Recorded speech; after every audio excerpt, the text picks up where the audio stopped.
If there's one thing the devil hates more than discipline, it's a human who knows how to turn failure into fuel. As our dialogue turned to adversity, I pressed him, why do some people break under the weight of defeat, while others become unstoppable because of it? The devil's answer was coldly honest, because most see adversity as a stop sign, not a detour. They miss the greatest secret of Alevery. Defeat is pregnant with the seed of an equal or greater benefit. He described the first law of adversity. Pain is inevitable, but suffering is optional. The difference is what you do next. Most surrender to self-pity, anger, or blame. But those who rise from defeat see it not as a verdict, but as information, a signal that something must change, a test of character, a chance to outgrow the old self. The devil admitted that failure is his favorite tool. It shatters dreams, wounds pride, and breeds the lie that trying again is pointless. I whisper that you're not enough, that everyone is watching, that you're alone in your struggle. But I lose power every time someone asks, what can I learn here? How can I use this pain? He described how adversity exposes character. When things fall apart, the mask drops, true values surface. The undisciplined blame others or give up. The resilient reflect, adapt, and persist. Every setback is a mirror. It shows you where you stand and what must change for you to go further. We explored the cycle of growth. Every loss is a lesson in disguise. The world's most successful people have failed more than others have even tried. What sets them apart is their refusal to stay down. They dissect defeat, searching for the hidden gift. Instead of repeating the same mistake, they innovate. Their pain becomes a curriculum-y setback, a classroom. The devil revealed the power of perspective.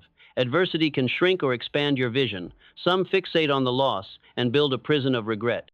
Others zoom out, seeing failure as a single chapter, not the whole story. They ask, what will this mean in 5 years? They trade panic for perspective, blame for responsibility. He warned about the poison of isolation.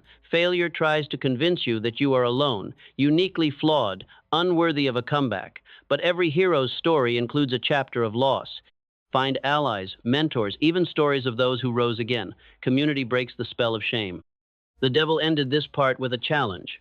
Will you let defeat become your identity or your instruction? The only way to truly lose is to stop learning. Each setback can be the stone you trip over or the step you use to climb higher. So, as you reflect, ask yourself, what adversity are you facing right now? What hidden lesson or benefit might be waiting in the ashes of disappointment? The devil fears those who use pain as a compass, not a chain. Determined to break the myth of bad luck, I pressed the devil for a deeper confession. Why do people see adversity as punishment? Why does defeat so often lead to bitterness, blame, or withdrawal? His answer was sharp and uncomfortably close to home. He began with the storytelling trap.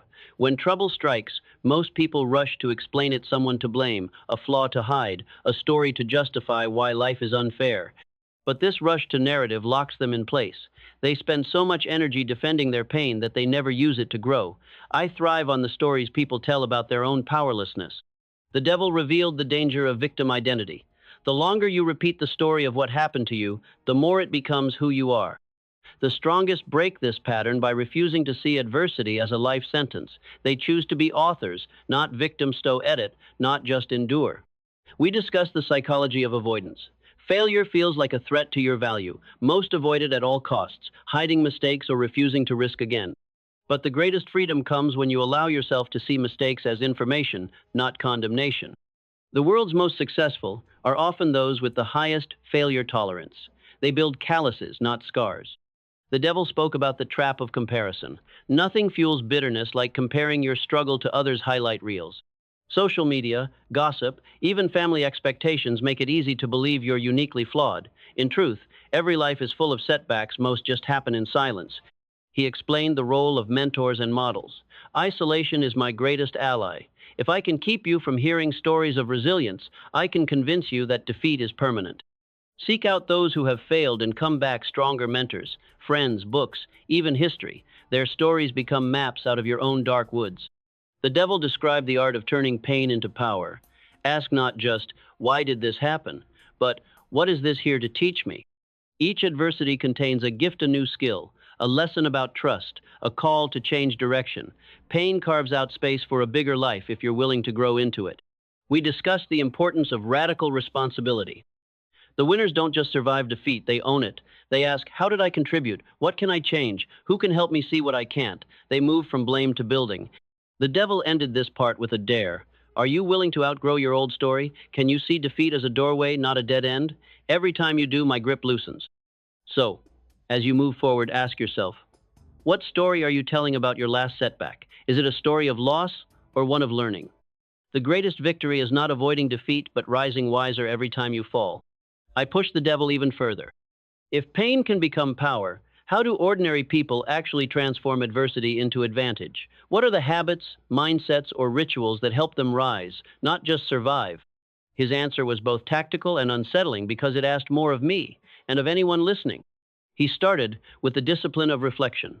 Most people rush to escape, pain distract, blame, or numb themselves. But the resilient pause. They sit with discomfort, asking, what happened? What role did I play? What can I learn here?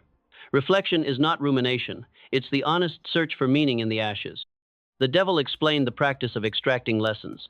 Pain is the tuition for wisdom. Don't let it go to waste. After every setback, big or small, write down what you would do differently next time. Did you ignore your gut?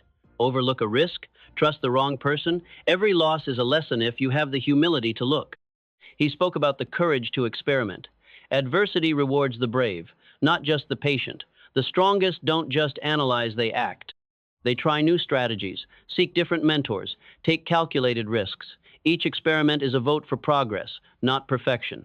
Action is the antidote to helplessness. We discussed the role of support systems. Going it alone magnifies pain. The wise ask for help, share their story, seek feedback, and accept accountability. Even a single conversation can reveal blind spots or spark an idea that would never come alone. The devil pointed to the power of gratitude, especially in hard times. This isn't about ignoring pain or pretending all is well. It's about noticing the resources that remain. A friend, a lesson, even the simple fact that you can still try again. Gratitude breaks the spell of scarcity, reminding you that loss is never the whole story. He described how the greatest innovators use failure as a laboratory. Every defeat contains data. The most creative minds treat adversity as feedback, not just fate. They ask, what did I learn about myself? What systems broke? What strengths emerged under pressure? They mine the experience for gold. The devil warned of impatience. Most demand that pain pay off quickly. True transformation is slower. The seeds planted in loss may not bloom for months, even years. But every effort, every return to the lesson, compounds over time. He ended with a challenge. What pain are you running from? What lesson have you refused to learn? The difference between drifting and destiny is the willingness to stay in the room with discomfort until you find its gift. So, as you reflect, ask, what would it look like to treat this adversity as your teacher, not your tormentor? The devil's grip slips from every hand that dares to learn.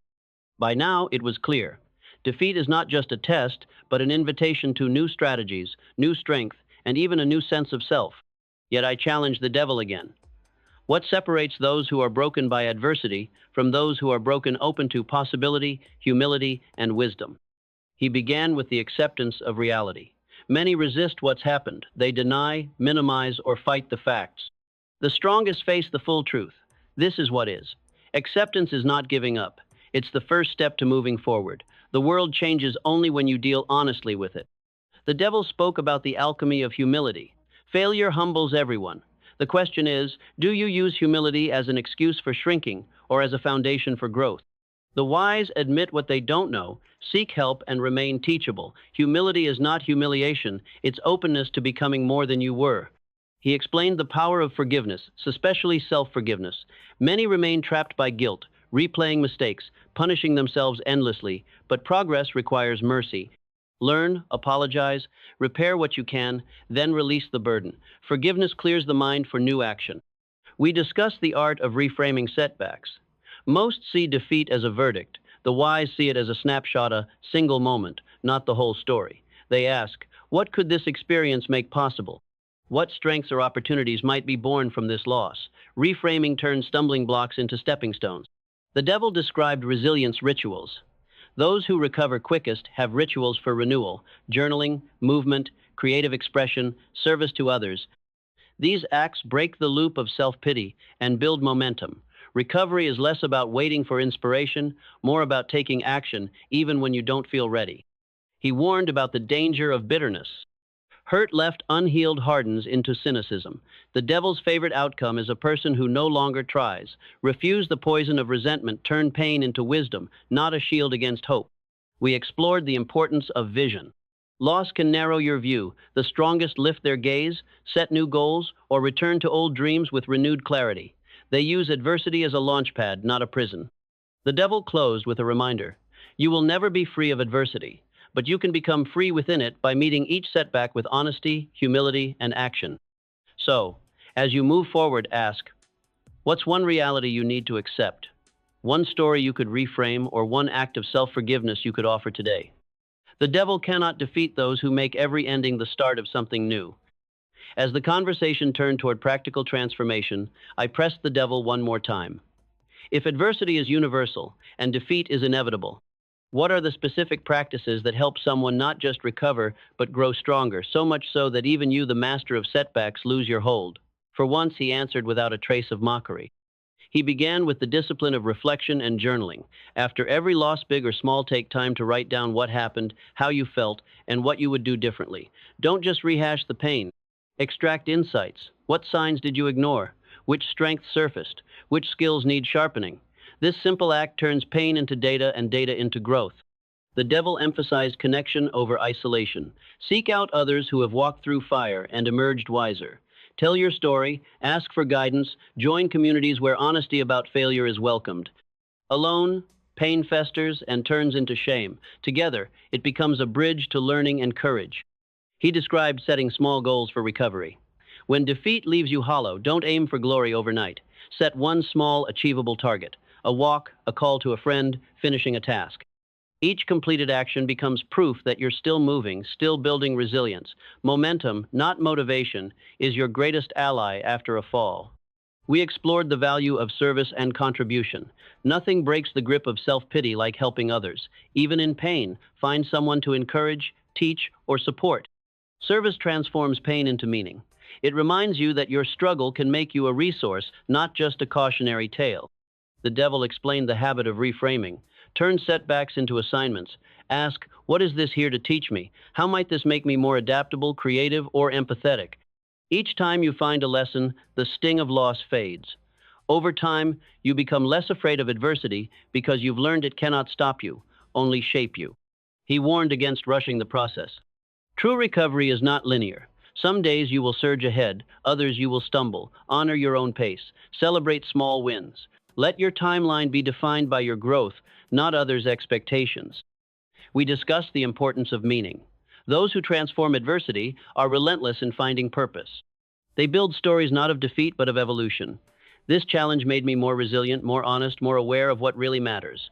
Meaning is the alchemy that turns wounds into wisdom. The devil ended with a final challenge for this part. Will you use your pain or let it use you? Will you return to comfort and drift, or step forward wiser, more determined and impossible for me to control? So, as you face your own setbacks, ask, what practice can you start today to turn adversity into growth? Whose story could inspire you, and whose could you help reshape by sharing your own? As our conversation reached new depths, I pressed the devil for insights on the long road. What does true transformation from adversity look like, not just in the first days after defeat, but months and years later? How do the strongest turn repeated setbacks into a life of wisdom and resilience? The devil's answer was clear. Real growth is a marathon, not a sprint. He began with the art of compounding resilience. Growth isn't measured by avoiding failure, but by how quickly you return each time you fall. Every comeback is a little easier than the last. Each cycle of adversity and recovery makes you less fragile, more inventive, and harder for me to shake. The devil revealed the danger of scar tissue thinking. Many survive pain but close off. They say never again and build walls that keep out joy along with risk. The truly strong feel their wounds, but allow them to heal into wisdom, not armor. They risk loving again, trusting again, even after betrayal. They believe that life, with all its uncertainty, is still worth engaging fully.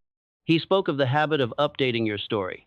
People get stuck when they let defeat define their identity, but the wise revise their narrative. I am someone who learns, not someone who loses. They look for new evidence of progressa, skill mastered, a habit built, a fear faced. Each update makes it easier to see yourself as the hero, not the victim. We discussed the value of long-term mentors and allies. Find people who have failed and rebuilt, not just once, but many times. Their perspective on setbacks will challenge you to see further, to play the long game. Stay in conversation with those who keep you honest and humble. Your recovery is faster when you're not alone. The devil described the power of curiosity, asking, "What else is possible?" After a loss opens new doors. The strongest are not those who cling to a single path, but those who keep reinventing, experimenting, and staying open to change. Curiosity transforms even the hardest fall into a stepping stone. He warned about the lure of bitterness and nostalgia. Painful memories tempt you to long for the past or to resent the present, but your future is built in your next choice, not in your regrets. The resilient focus forward, mining the past only for wisdom, not for excuses. The devil emphasized the necessity of rest and renewal. No one can grow through adversity by grinding forever. The strongest learn to step back, recharge, and nurture themselves physically, mentally, spiritually. Rest is not weakness, it's fuel for your next comeback. He closed this part with a challenge. In the end, I win only if you choose safety over growth, comfort over courage. My grip loosens with every risk you take, every new narrative you write, every time you trust the future more than the fear of another fall. So, as you consider your own journey, ask, what narrative are you clinging to and how could you update it? Who inspires your next comeback? The devil cannot defeat those who see every ending as the beginning of something wiser and stronger. By now, the shape of true transformation was coming into focus. Still, I wanted to know, how do people move from merely surviving defeat to living with real purpose and even inspiring others? What keeps a person from falling back into old patterns when adversity inevitably returns?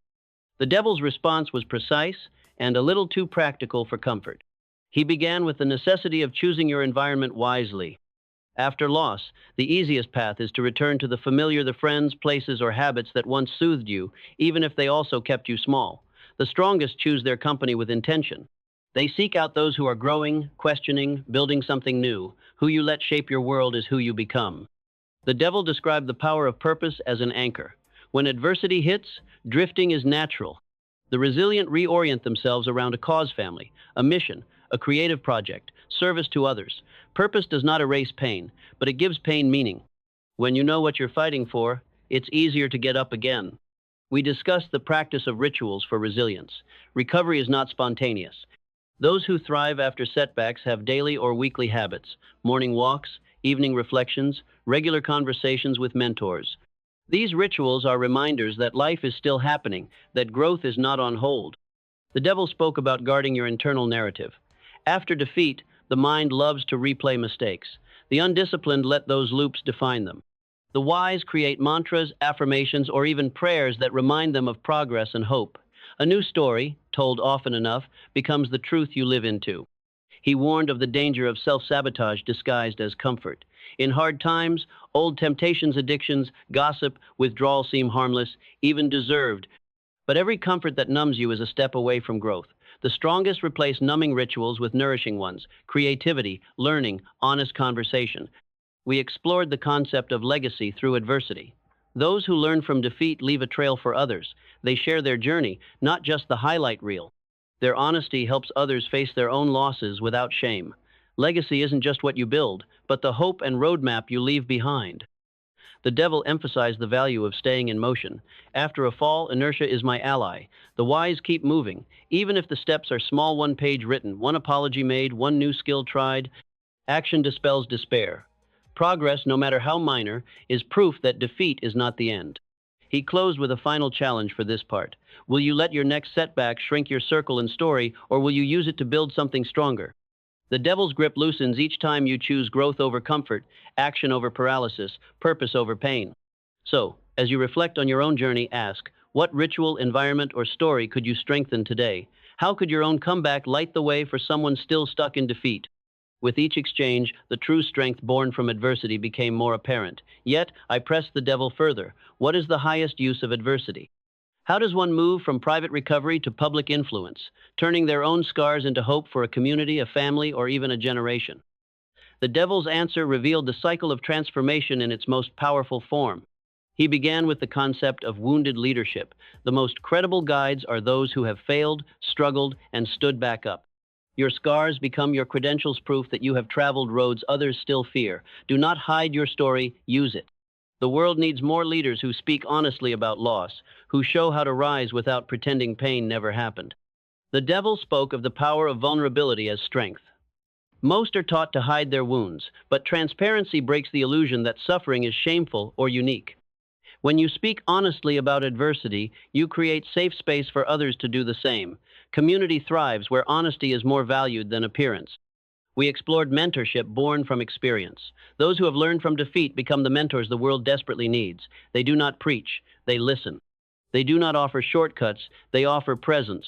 Sometimes the greatest gift is not advice, but saying, "I've been there too, you can make it through." The devil explained the ripple effect of transformational storytelling. When you share not just your victories, but the lessons learned in pain, you rewrite the definition of success. You become a lighthouse for those lost in their own storm. Honest stories challenge the myth that success is easy or linear. He described building communities of resilience, groups that normalize failure and learning recover faster. Teams, families, or organizations that encourage risk and tolerate mistakes unleash innovation and loyalty. People feel safer to try, knowing that failure is not fatal. We discussed the humility to keep learning. Leadership through adversity is never one and done. New challenges demand new humility. The wise remain open, willing to admit when they're lost again. Even as a guide, you remain a student of yourself, of others, of life's shifting lessons. The devil warned of the trap of pride after recovery. The strongest forget their vulnerability at their peril. Those who believe they're immune to future defeat are most easily blindsided. Stay connected to your story, your mentors, your rituals. These are the guardrails that keep you honest. He closed with a final challenge for this part. How will you use what you've learned, not just for yourself, but for those who need hope? Your comeback is not only your victory, it is a lantern for others, proof that adversity can be survived and transformed. So, as you look at your own scars, ask, who might need to see the light you found? Where can your honesty, your courage, your humility turn defeat into a community's turning point? The devil cannot withstand a world where pain is shared, healed, and transformed into new strength. As our dialogue neared its peak, I demanded the devil reveal the broader impact. If enough people learn to use adversity as fuel, does the world itself begin to change? Can a culture outgrow the old scripts of shame, blame, and hiding from defeat? The devil's reply was equal parts warning and reluctant admiration. He began with the concept of collective resilience. When individuals transform their relationship to failure, families, teams, and entire communities follow. The ripple of one honest comeback creates new expectations. Setbacks are no longer secrets, but shared turning points. The shame weakens, and the drive to try, learn, and risk grows. The devil described the power of shared stories. Communities that tell the truth about loss without sugarcoating or drama build trust. When leaders and parents share not just the outcome but the journey through pain, others find permission to speak their own struggles. The myth of perfection is shattered, replaced by the strength of transparency. He explained how innovation is born from failure-friendly cultures. The world's most creative environments, startups, research labs, progressive school street mistakes as a sign of trying, not a mark of shame. When it's safe to fail, people dream bigger, collaborate more honestly, and learn faster. The devil loses ground where risk is valued above reputation. We discussed the danger of tradition and fear. Old systems, certain families, institutions, even entire countries cling to the myth that strength is never falling. But this breeds only silence, stagnation, and a hidden epidemic of anxiety. The wise create new traditions, celebrating lessons learned, honoring comebacks, refusing to equate worth with success. The devil warned of backlash from the status quo. The old guard will resist. There will be voices urging a return to secrecy, punishment, or shame. But the world moves forward each time someone stands up, tells the truth, and refuses to play by the old rules. He described the ultimate goal, creating a culture of growth. This doesn't mean celebrating defeat, but normalizing learning. In schools, businesses, and families, the question shifts from "did you win" to "what did you learn?" The most enduring success is built on the courage to face loss with open eyes and an open mind. The devil ended with a vision. A world unafraid of adversity is a world impossible for me to control. Every child who is taught to see mistakes as steps, every leader who shares the truth of their journey, every community that honors the climb over the destination each is a brick in the fortress against drift. So, as you look outward, ask, where do you see old scripts still at work in your family, your workplace, your community? How could your own honesty and resilience help rewrite those stories for the next generation? The world is remade by those who make defeat a lesson, not a life sentence. As our dialogue drew to a close, the devil's tone shifted less, boastful, more wary, as if even he sensed the limits of his influence. You've seen the truth, he said, that my power depends not on your failures, but on what you do with them. I thrive in the silence of shame, in the darkness where pain is hidden, where the lessons of adversity are buried beneath regret or denial. He began with the final challenge of adversity. You will fall. You will lose. You will be humbled by disappointment again and again. But the story does not end there. The real question, the only one that matters, is how you rise, how you respond, how you allow pain to make you wiser, kinder, more dangerous to me than ever.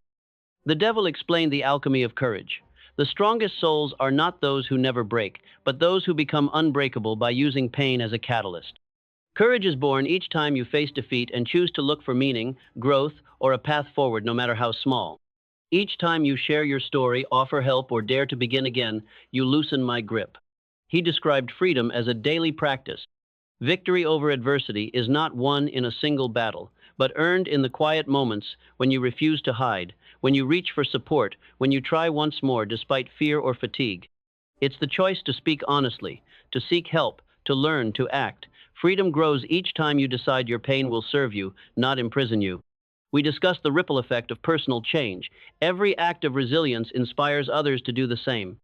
When you model honesty about loss, persistence after failure, and kindness to yourself and others, you seed the ground for new stories, new communities, new cultures. Your scars become someone else's survival guide. The devil warned of the comfort of old wounds. It's tempting to wear adversity as a badge, to rehearse your pain until it becomes your identity. But wisdom is found in release, in gratitude for the lessons, and in the courage to keep moving. Your future is built not by forgetting, but by transforming what happened into who you become.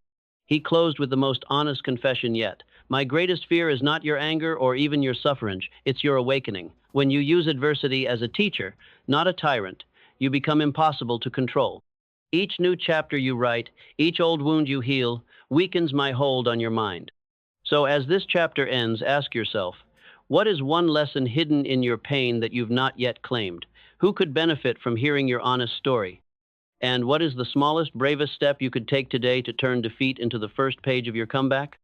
Remember, the devil's final defeat begins the moment you decide your pain will have purpose, your scars will be shared, and your future will be written by your courage and not your fear.